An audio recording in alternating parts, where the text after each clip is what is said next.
Discuss about the concept of resonance in LCR circuits. This is very interesting as its applications are very useful. So you will enjoy this article till end.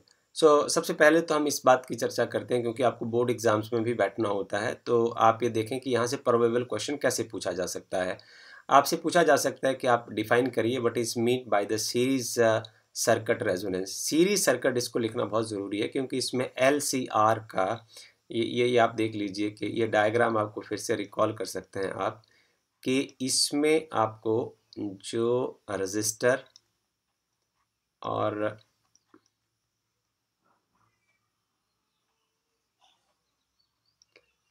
Inductor और capacitor को तीनों को series में लेना पड़ता है, इसलिए हम इसको बोलेंगे but is mean by the series circuit resonance क्या होती है।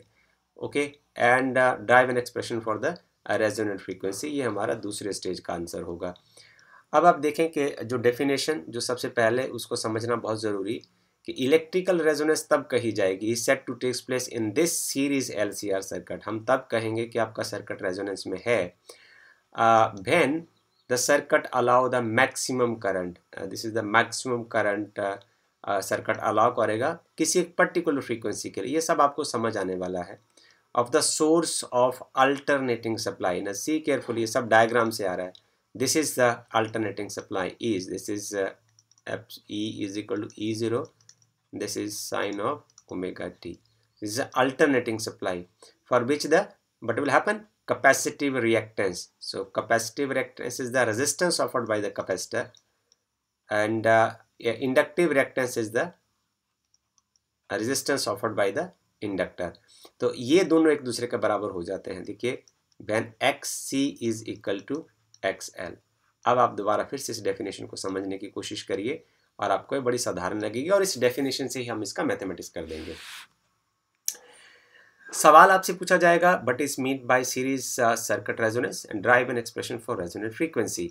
और डेफिनेशन फिर से पढ़िए, electrical resonance is set to takes place in this LCR circuit, this is L, this is C and this is R in LCR circuit. कब? When the circuit allow maximum current, इसकी explanation हम दे देंगे, for a given frequency of the source of alternating supply, this is alternating supply. कब? When XC the capacitive reactance is equal to the inductive reactance, जब ये दोनों बराबर हो जाते हैं। हमें सबसे पहले इसको समझना होगा कि ये जो कंसेप्ट ऑफ रेजोनेंस है वो बेसिकली है क्या। इसकी जो एप्लीकेशन है वो बहुत ज़्यादा है। आजकल के ज़माने में आप इसका काफ़ी इस्तेमाल करते हैं और जब हम इसकी चर्चा करेंगे तो आप आनंदित महसूस करेंगे। जो फिनोमेना ऑफ रेजोनेंस है ये कॉमन है हम उन सभी सिस्टम में जिनमें एक टेंडेंसी होती है to oscillate with the particular frequency, उनमें पाया जाता है। और इस फ्रीक्वेंसी को हम क्या बोलते हैं? नेचुरल फ्रीक्वेंसी बोलते हैं। और if such a system is driven by the energy source at a frequency that is near to the natural frequency, what will happen then? The amplitude of the oscillation is found to be large. जब किसी system को natural frequency के around oscillate कराते हैं तो उसका जो amplitude of oscillation है वो बहुत बढ़ जाता है। फॉर एग्जांपल हम आपके साथ एक उदाहरण शेयर करते हैं कि जैसे फॉर एग्जांपल कि एक बच्चा है और वो बच्चा झूले पर बैठा है ऐसे करके, और झूला वो झूल रहा है और उसका अपना एक नेचुरल फ्रीक्वेंसी के साथ जो झूला झूल रहा है वो उसमें ये आपका उसका मीन पोजीशन हो जाएगा और ये एक्सट्रीम पोजीशन हो जाएगा, ये एक्सट्रीम पोजीशन हो जाएगा। अब वो अपनी एक नेचुरल फ्रीक्वेंसी के साथ झूला झूल रहा है। आपने देखना कि बड़ी मज़ेदार क्या बात होगी और इसी को समझने के बाद आपका मैथमेटिक्स बड़े आराम से हो जाएगा। आप यहाँ खड़े हैं और आप उसको धक्का मार रहे हैं, बच्चा यहाँ बैठा हुआ है और वो झूल रहा है। तो थोड़े टाइम के बाद, एक निश्चित टाइम के बाद, अपनी नेचुरल फ्रीक्वेंसी के बाद वो वापस यहाँ ए पॉइंट पर एक्सट्रीम पोजीशन पर आ जाता है।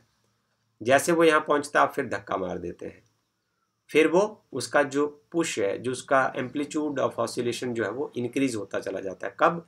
जब इसकी जो नेचुरल फ्रीक्वेंसी है, मैं नेचुरल फ्रीक्वेंसी के साथ आपकी फ्रीक्वेंसी ऑफ अप्लाइंग फोर्स जो है वो मैच कर जाती है, तो एम्पलीट्यूड ऑफ ऑसिलेशन जो है it will keep on increasing. So we will use the same concept over here in this problem of resonance, right? Now we will now start with for LCR circuit. We know for हम एक LCR circuit में हम जानते हैं, ये हमने derivation कल किया था, 2 वीडियो इसके आपने देखे हैं इससे पहले, कि जो मैक्सिमम वैल्यू ऑफ करंट है this is equal to Vm upon under root of R square plus XC minus XL square. This is what we have done. अब आपको डेफिनेशन में चलना है. डेफिनेशन में ये कहा चलना है कि जब आपके पास जो कैपेसिटिव रिएक्टेंस है और जो इंडक्टिव रिएक्टेंस है एक दूसरे के बराबर हो जाते हैं. As we know that, colour पे चेंज करते हैं, as we know that XC is equal to 1 upon omega C, comma XL is equal to L omega. So जब वेन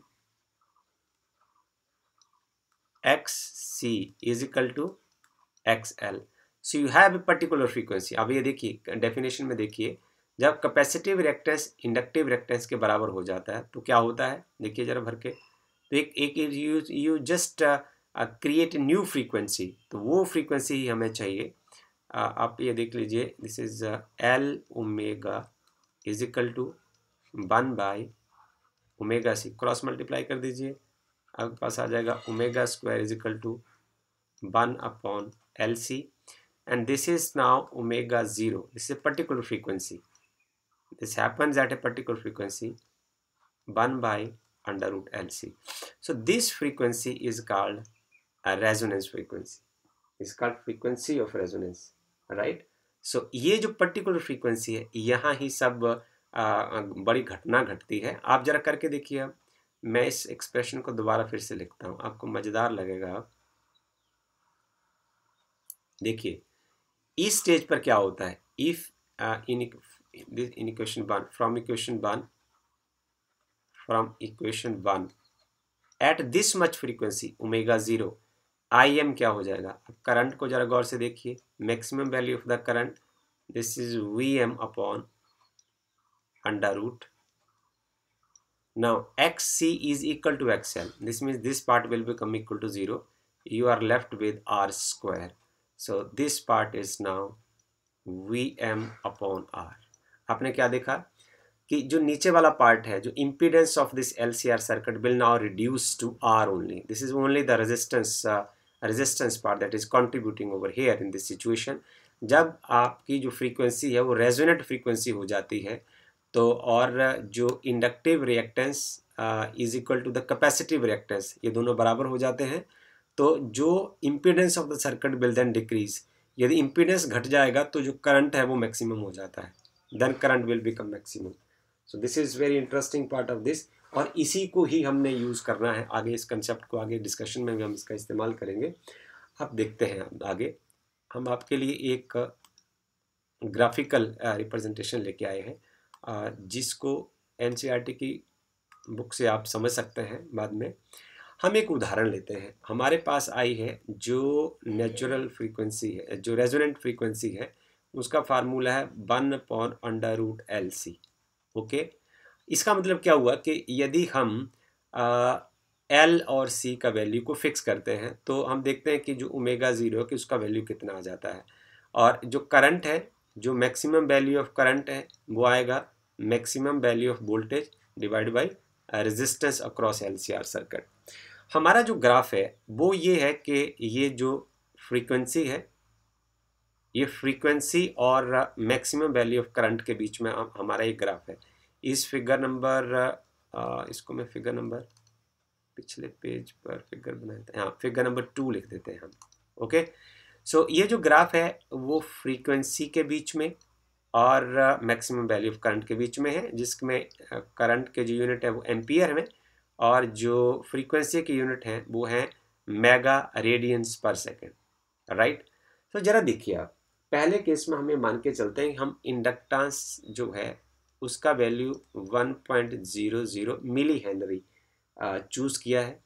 मिली हेनरी यदि लें तो मिली का आप न्यूमेरिकल वैल्यू पुट कर सकते हैं 1.00 क्रॉस 10⁻³ हेनरी हो जाएगा। और हम जो कैपेसिटेंस है उसका वैल्यू जो हमने चूज़ किया है वो है 1.00 नैनो फैराड है, नैनो फैराड। आप नैनो की आपको न्यूमेरिकल वैल्यू यहाँ सब्स्टिट्यूट कर दीजिए 1.00 क्रॉस 10⁻⁹ फैराड रह जाएगा। अब आप इन वैल्यूज़ के लिए आप इवेल्यूट करिए ओमेगा 0 को। ये हमारी रेजोनेंट फ्रीक्वेंसी कितनी आती है 1 अपॉन, देखिए this is under root, this is 1.00 cross 10⁻³ cross 1.00 cross 10⁻⁹।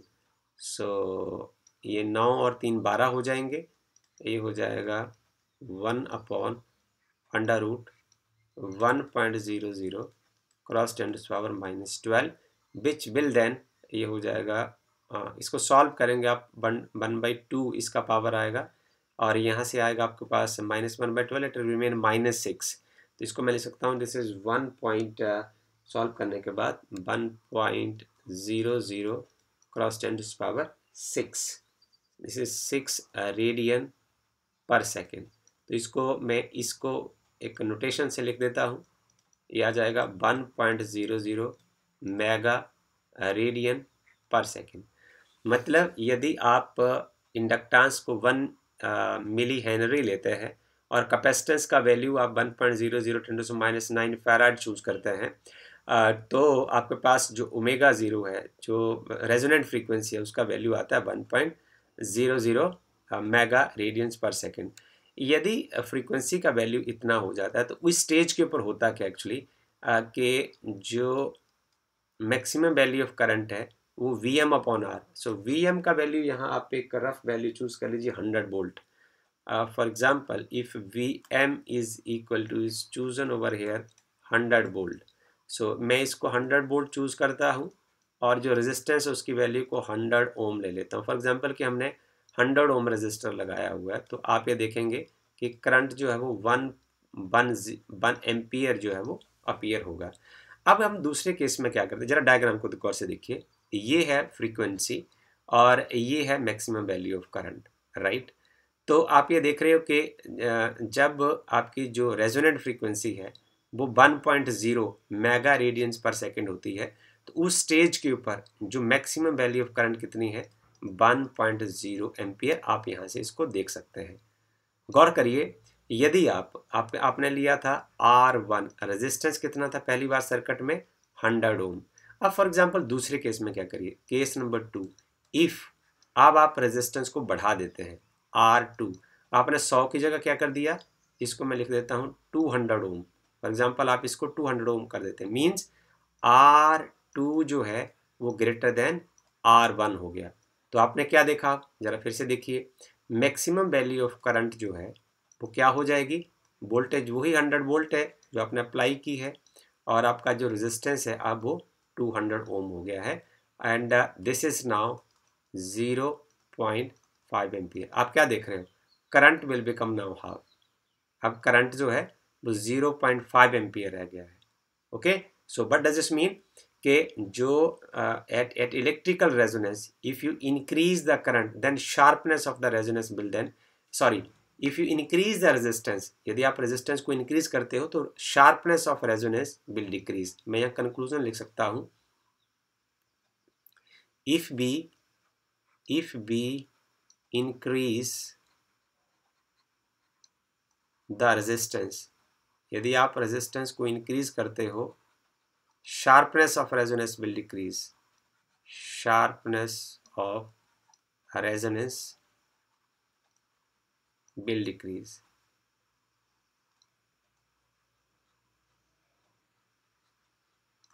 तो जो रेजोनेंस की जो शार्पनेस है वो डिक्रीज हो जाएगी, मीन्स आपको जो पिक्चर क्वालिटी होगी वो इतनी ज़्यादा साफ नहीं दिखेगी। तो आपको ये देखना है कि रेजिस्टेंस को, आपका सर्किट का जो रेजिस्टेंस है उसको मिनिमम रखना है। जब रेजिस्टेंस कम होगा तो शार्पनेस ज़्यादा होगी और आपको चीज़ें बिल्कुल एकदम से रेजोल्यूट होकर दिखेंगी, right. So next is this is very important part also, and you will enjoy a lot, because इसको आप हर रोज़ करते रहते हैं और आपको पता चल जाएगा कि चीज़ें अक्सर होती कैसे हैं। वेल इसको आप बच्चों को भी समझाएं, जो आपके साथ में आपके भाई बहन इसको इस वीडियो को देखेंगे उनको भी इसका समझना बहुत ज़रूरी है। अब हम पढ़ेंगे application part of LCR circuit. So application part of LCR circuit, तो इन LCR सर्किट में जो रेजोनेंट सर्किट है उनके वैरायटी ऑफ एप्लीकेशन है। उदाहरण के लिए कि यदि हमारा जो ट्यूनिंग मैकेनिज्म है, रेडियो और टीवी में हम चलते हैं, इन radio and TV, radio and TV, okay, इसके ऊपर कॉन्सेंट्रेट करते हैं। देखो जो स्पेस है, स्पेस में क्या है कि large number of signals available है, signal in the form of frequencies. There are so many frequencies are available in the space. All right, so many frequencies are available in the space. Space में बहुत ज़्यादा frequencies, radio, audio, video, these all frequencies are available in the space. अब आप इन available frequencies से यदि आप अपना radio चलाना चाहते हैं, if you like to listen something on your radio, या आप अपना टीवी सेट चलाना चाहते हैं, राइट, यदि आप अपना टीवी सेट चलाना चाहते हैं, आप चाहते हैं कि हम कोई एक पर्टिकुलर न्यूज़ चैनल देखना चाहते हैं। अब बच्चे तो न्यूज़ चैनल तो नहीं देखना चाहते, पर अब चलो हम कोई गाने वाने का जो एंगल चैनल है वो आप सुनना देखना चाहते हैं, और यहाँ या आप गाने सुनना चाहते हैं। इस स्टेज पर आप क्या करते हैं, हम क्या करते हैं कि हमारे पास हम रेजोनेंस फिनोमेना का इस्तेमाल करते हैं। उसमें जो फ्रीक्वेंसी का फार्मूला आपने पढ़ा, जो रेजोनेंट फ्रीक्वेंसी होती है वो होती है 1/√LC। तो इस केस में हम क्या करते हैं, हम कैपेसिटर की वैल्यू को लगातार चेंज करते हैं, will keep on changing the value of C। और जब ये आपकी जो रेजोनेंट फ्रीक्वेंसी है, आपके सिग्नल जो यहाँ से सिग्नल, क्योंकि यहाँ बहुत ज़्यादा सिग्नल है, जिस सिग्नल के साथ ये रेजोनेंट फ्रीक्वेंसी मैच कर जाएगी, मैच करने के बाद क्या होगा, उस सिग्नल के लिए करंट जो है वो मैक्सिमम हो जाएगा, Vm/R, right, and this signal will then appear on the radio और ऑन द टीवी। सो ये फिर आपके जो रेडियो और टीवी के ऊपर अपीयर हो जाता है। अब इसमें एक इम्पॉर्टेंट बात नोट करने वाली है, उसको अपने आप ध्यान से समझना है, इसका फिजिक्स अब आपने ध्यान से समझना है। कि ये तो आपको शायद समझ आ गया होगा कि किस तरीके से हम सिग्नल को लोकेट करते हैं और या आइसोलेट करते हैं, जिसके बाद वो हमारे रेडियो या टीवी के ऊपर अपीयर हो जाता है। आपका जो ट्यूनिंग सर्किट होता है, जो ट्यूनिंग सर्किट की जो फ्रीक्वेंसी है, आप यहाँ एक बार फिर से देख लीजिए, ये स्पेस में बहुत ज़्यादा फ्रीक्वेंसी है। जो आप गाने बाने, न्यूज़, फिल्म्स जो भी देखते हैं, वो एक फ्रीक्वेंसी की टर्म में वो स्पेस में वो सिग्नल होता है। आप क्या करते हैं, ये जो पार्ट है, ये आपका पार्ट है सर्किट फ्रीक्वेंसी, इसको मैं बोलूँगा, ये है circuit frequency, this is circuit frequency. यहाँ से समझिए आप, ऐसे आपको अकेला भाषण नहीं समझ आएगा। ये आपके रेडियो का या टीवी का सर्किट है, ये सर्किट फ्रीक्वेंसी है और ये सिग्नल फ्रीक्वेंसी है, right. This is one is a circuit frequency and another is a signal frequency. अब ये जो सिग्नल फ्रीक्वेंसी है, दिस इज, इसके साथ आप कुछ छेड़खानी नहीं कर सकते। सिग्नल फ्रीक्वेंसी ये तो जो रिले स्टेशन से आई है वो वैसी ही रहेगी। ये सिग्नल फ्रीक्वेंसी है और ये सर्किट फ्रीक्वेंसी है। अब ये जो सर्किट है वो रेडियो में भी है और ये सर्किट टीवी में भी है, राइट। अब आप क्या करेंगे, आपके हाथ में क्या है, आपके हाथ में सिग्नल फ्रीक्वेंसी का कंट्रोल नहीं है, आपके हाथ में सर्किट फ्रीक्वेंसी का कंट्रोल है। तो आप क्या करेंगे, आपकी जो सर्किट फ्रीक्वेंसी है उसका फार्मूला 1/√LC। तो इसमें आप जो C वाला पार्ट है इसको आप चेंज करेंगे। जैसे आप C की वैल्यू चेंज करेंगे तो ω0 की वैल्यू चेंज हो जाएगी। आप देखेंगे जैसे ही आपकी ω0 फ्रीक्वेंसी, जिसको हम रेजोनेटिंग फ्रीक्वेंसी बोलते हैं, रेजोनेटिंग फ्रीक्वेंसी कब बनती है, ये जब XC और XL बराबर हो जाते हैं। जब ये रेजोनेंट फ्रीक्वेंसी जो है C की वैल्यू वेरी करने के बाद सिग्नल फ्रीक्वेंसी के साथ मैच कर जाती है। ये देखिए बहन, सर्किट फ्रीक्वेंसी, सर्किट फ्रीक्वेंसी ये किसके बराबर हो जाती है, सिग्नल फ्रीक्वेंसी के बराबर हो जाती है। When circuit frequency is in resonance with the signal frequency, तो क्या होगा, वो सेम सिग्नल आपके रेडियो के ऊपर चलने लग पड़ेगा वो सेम सिग्नल आपके टीबी के ऊपर चलने लग पड़ेगा, right. This is what you have to learn. और उसको आप कंट्रोल कहाँ से करते हैं? कैपेसिटर से करते हैं। अब इस स्टेज पर भी आप समझ लें कि इस स्टेज पर होता क्या है, the amplitude of the circuit जो है वो मैक्सिमम हो जाता है with the frequency of the signal of a particular radio station in the circuit and radio and TV as well. अब हम आगे पढ़ते हैं। इसका फिजिक्स आपको समझना बहुत ज़रूरी है। ये वाला बड़ा इंपॉर्टेंट और इंटीग्रल पार्ट है। देखिए, हमने पढ़ा कि हमारे पास एक LCR सर्किट है, वी हैव LCR सर्किट, और जिसको हमने अल्टरनेटिंग सोर्स ऑफ वोल्टेज के साथ जोड़ा हुआ है। और यहाँ देखिए, ये आपका रहा रजिस्टर और ये रहा आपका इंडक्टर और ये रहा आपका कैपेसिटर, राइट। ये आपका LCR सर्किट है और इसमें तीनों ही L, C और R जो है वो सीरीज में जुड़े हुए हैं। तो इसमें होता यूँ है कि जो resonance phenomena is exhibited only by LCR circuit. जो ये रेजोनेंट फिनोमिना है, जो घटना है मैंने आपको बताई, ये सिर्फ और सिर्फ LCR सर्किट में हो सकता है। ये अकेले CR में, और यदि आप C और R लें तब भी नहीं हो सकता, L और C लें तब भी नहीं हो सकता, R और L लें तब भी नहीं हो सकता। इसकी हम एक्सप्लेनेशन देने की कोशिश करते हैं कि आपने एक फेज़र डायग्राम देखा था और उस फेज़र डायग्राम में मैं इसको दोबारा बनाने की कोशिश करता हूँ, पर ये इसके ऊपर बनाना थोड़ा मुश्किल होता है, इसलिए ये थोड़ा टेढ़ा मेढ़ा बनता है, तो आप मुझे क्षमा करें। पर आप इसमें बेसिक चीज़ सीखने की कोशिश करें। हमने देखा था कि जो voltage phasor across the register जो है वो VR, that is in the direction of current. You have seen this is I। आपने ये देखा था कि वोल्टेज फेजर जो है और जो करंट है, ये voltage phasor across a resistor is in the direction of current. Now this is the capacitor phasor and this is the voltage phasor for inductor. आप क्या देख रहे हैं? आप ये देख रहे हैं जो voltage phasor across the inductor and voltage phasor across the capacitor both are in the opposite direction. तो ये दोनों opposite direction में है। अब हम ये क्यों कह रहे हैं कि जो ये फिनोमिना जो है वो सिर्फ LCR सर्किट में ही पॉसिबल है। तो आप इसका एक्सप्लेनेशन ये है कि वोल्टेज जो अक्रॉस इंडक्टर और कैपेसिटर होती है वो एक दूसरे को कैंसिल कर देती है।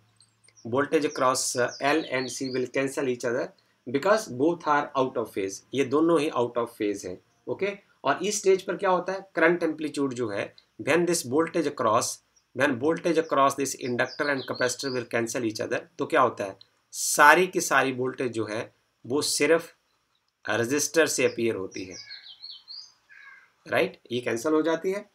I mean voltage across L and C cancel each other because both are being out of phase, and the current amplitude is Vm upon R. This is Vm upon R, and the total source voltage is appearing across R. This means that we can say that this resonant phenomena is not possible in RC, RL, and LC as well. So this is all about this resonance. और मुझे उम्मीद भी है कि आप बच्चों को ये बात समझ आई होगी, और यदि फिर भी कोई सवाल रहता है तो आप मेरे से कमेंट बॉक्स पर पूछ सकते हैं। मैं उसकी बेस्ट एक्सप्लेनेशन देने की अपनी ओर से कोशिश करूँगा। धन्यवाद।